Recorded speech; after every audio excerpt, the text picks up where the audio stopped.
دا ویډیو صرف ستاسو د انټرټینمنټ لپاره ده. زمونږ اچا سره پرسنل ذاتیات او دلته وګورئ چې په تومانچه څو ډزې کوي.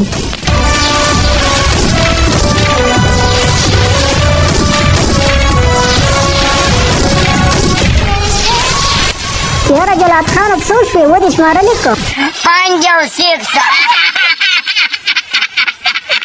نشته. یار په دې اولني سین کې ارباز خان د کیمرې ته شپېلې وکړي او کیمره مخ هم راواړئ.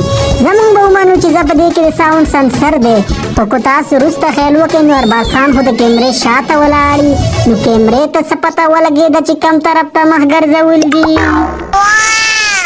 یار دا جهانګیر خان د دې جینۍ په مخ باندې دا تیزاب وراړئ، خو که تاسو خیال وکړئ نو د دې مخ نه خو تیزاب بلکل نه لګېدلي، او کله چې وروسته وښیئ نو د هغې خو ټول مخ سوی.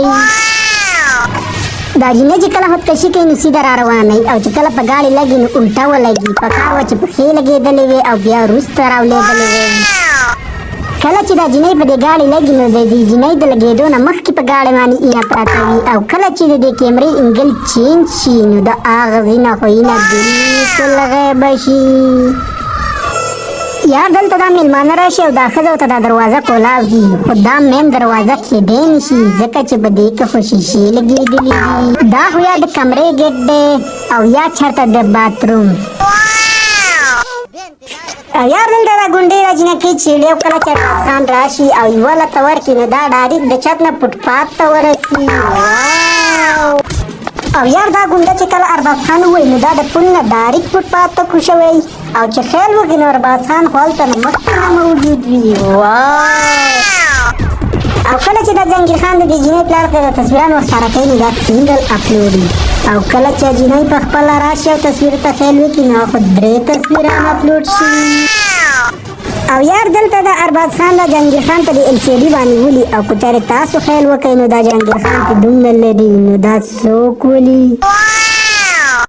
او کله چې دا شیشه ولګي نو LCD خو بلکل په نظر نه راځي. کیا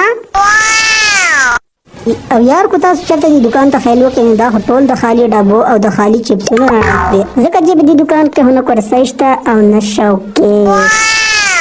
او یار په دې کور کې ډېره سیلۍ او برېښنا ده، او کله چې جهانګیر راځي نو په هغه باندې خو بلکل سیلۍ نه لګي.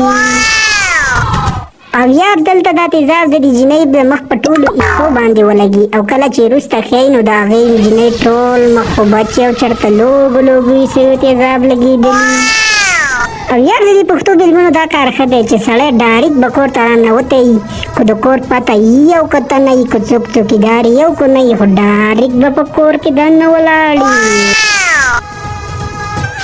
او یار که چېرته تاسو دې ګانې ته خیال وکړئ نو په یوه ځای کې ورځ ده او په بل ځای کې شپه ده. او یار دلته دا جینۍ ځان ته ماچس لګوي، او که تاسو وروسته خیال وکړئ نو د جینۍ د لاس نه ماچس غایب. او یار که زموږ چینل هم نه یې سبسکرایب کړی نو پلیز دا سبسکرایب کړئ.